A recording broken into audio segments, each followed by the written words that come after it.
Good evening সবাইকে। তোমরা সবাই দেখছো এডুকেশন উইথ সঞ্জীব চ্যানেল। আমি বলেছিলাম এর আগে যে ইতিহাসের উপর ক্লাস নিয়ে আসবো, তো ফাইনালি আজকে ক্লাস করতে চলেছি বা করব। আর দশম শ্রেণীর 3য় নম্বর অধ্যায় থেকে যে কৃষক উপজাতি বিদ্রোহগুলো রয়েছে সেগুলোর উপরে। তো আজকে হবে সন্ন্যাসী ও ফকির বিদ্রোহ।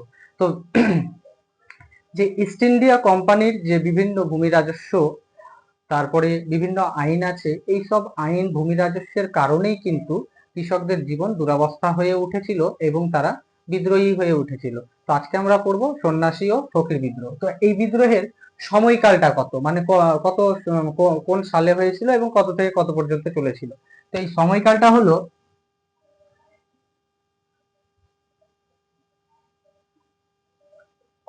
1763 থেকে আঠারোশো আঠারোশো খ্রিস্টাব্দ পর্যন্ত। 1800 খ্রিস্টাব্দ পর্যন্ত।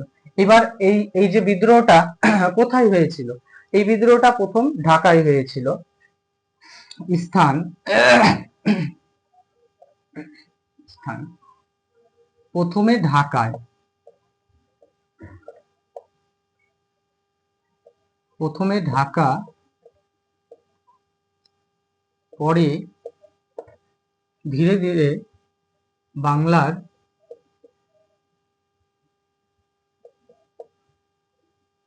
রংপুর, দিনাজপুর,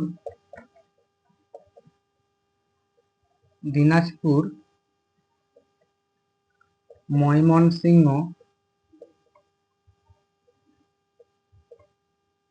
ফরিদপুর,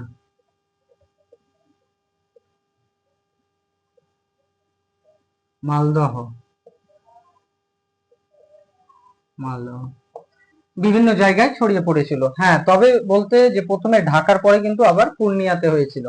তো তাহলে সময়কাল জানলাম, স্থান জানলাম। এবার যে যে কোনো একটা বিদ্রোহ হয়, তো তার তো নেতা থাকে বা কেউ না কেউ নেতৃত্ব দিয়ে থাকে। তো এই বিদ্রোহের নেতৃত্ব দিয়েছিল দুই অংশ, একটা হচ্ছে সন্ন্যাসী আর একটা হচ্ছে ফকির। সন্ন্যাসীদের মধ্যে থেকে যারা নেতৃত্ব দিয়েছিলেন,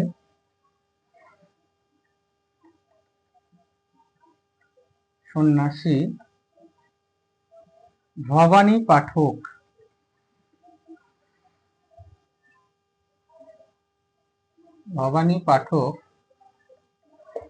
দেবী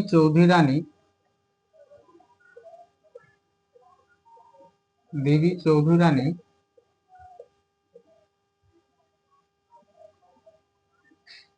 তারপরে পীতাম্বর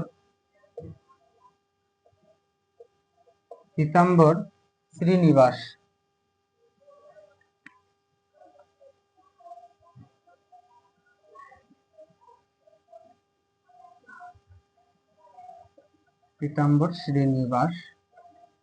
অনুপ নারায়ণ,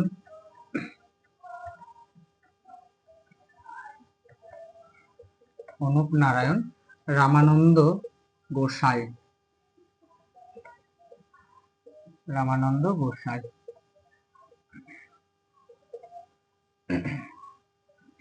এবার ফকিরদের দিক থেকে যারা নেতৃত্ব দিয়েছিলেন তারা হলেন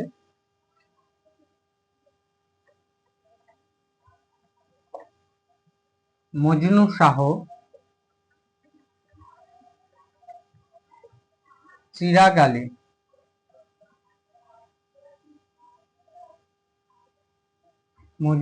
তারপরে মুসা শাহ,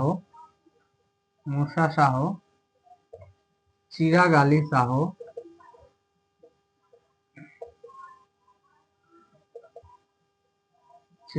শাহ, পরাগল শাহ,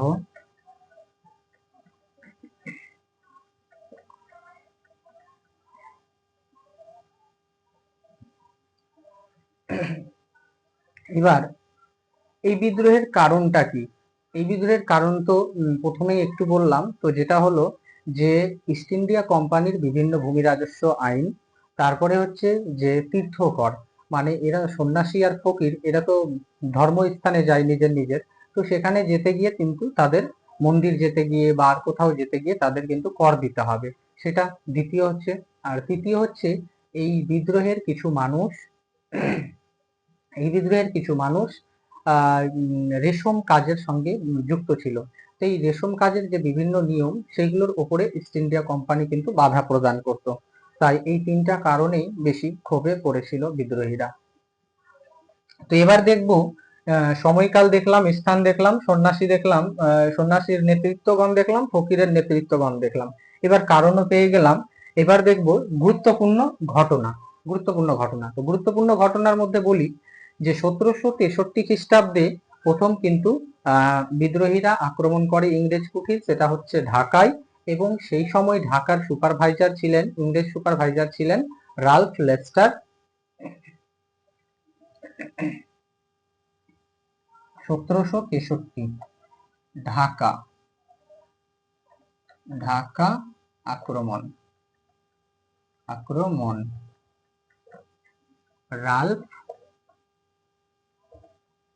রাল্ফ লেস্টার, এটা হচ্ছে 1763। এবার 1770-এ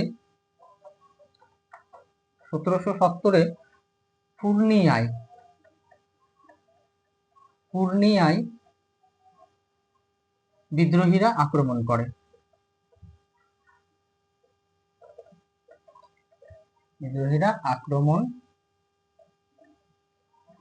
আক্রমণ করে হয়ে গেল 1770।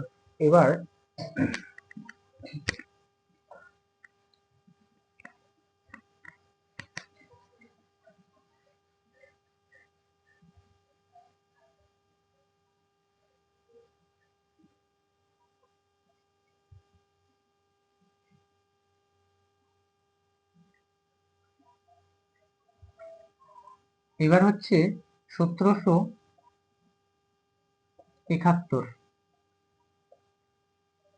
1771-এ কি হয় যে ইংরেজ সৈন্যরা কোনো কারণ ছাড়াই 150 জন ফকিরকে হত্যা করে। এবার যখন ফকিরকে হত্যা করলো তখন কিন্তু বিদ্রোহের ক্ষোভটা আরো চরমে উঠলো। এরপরে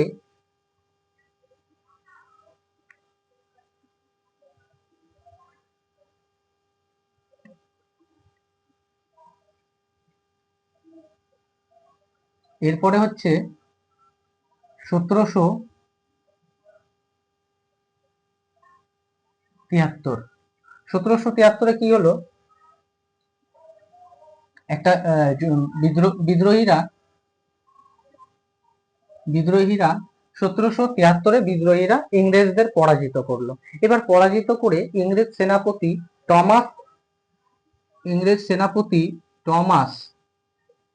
টমাস ও এডওয়ার্ডসকে হত্যা করলো।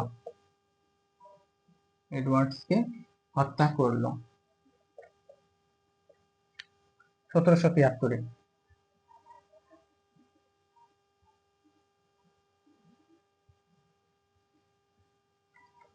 তারপরে কি হলো 1773-এর পর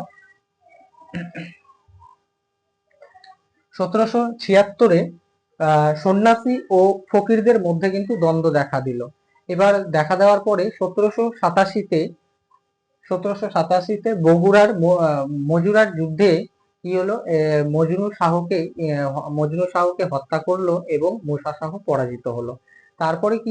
তারপরে সন্ন্যাসীদের যিনি নেতৃত্ব দিচ্ছিলেন ভবানী পাঠক, সেই ভবানী পাঠককে একজন ইংরেজ লেফটেন্যান্ট, যার নাম হচ্ছে ব্রেনান 24 জন সৈনিক নিয়ে মানে ভবানী পাঠক একদিন নৌকায় কোথায় যাচ্ছিল, তো সেই নৌকায় কিন্তু অ্যাটাক করার ফলে ভবানী পাঠক নিহত হয় এবং দেবী চৌধুরী রানী পরাজিত হয়।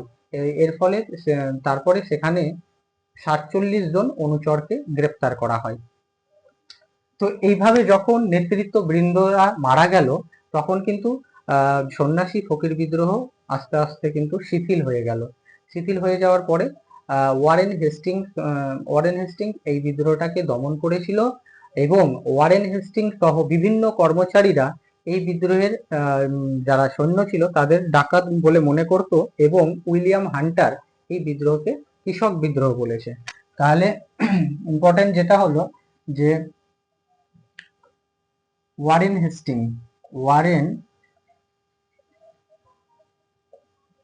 ওয়ারেন হেস্টিং ও কর্মচারীরা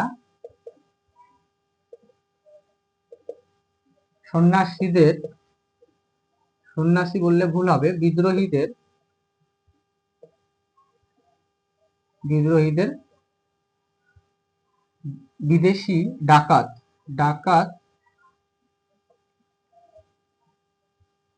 বলেছিল। আরেকটা ইম্পর্টেন্ট হলো যে উইলিয়াম হান্টার এই বিদ্রোহকে কৃষক বিদ্রোহ বলে উল্লেখ করেছিল। এবং এই বিদ্রোহ সম্বন্ধে আমরা জানতে পারি বঙ্কিমচন্দ্র চট্টোপাধ্যায়ের উপন্যাস আনন্দমঠ এবং দেবী চৌধুরানী থেকে।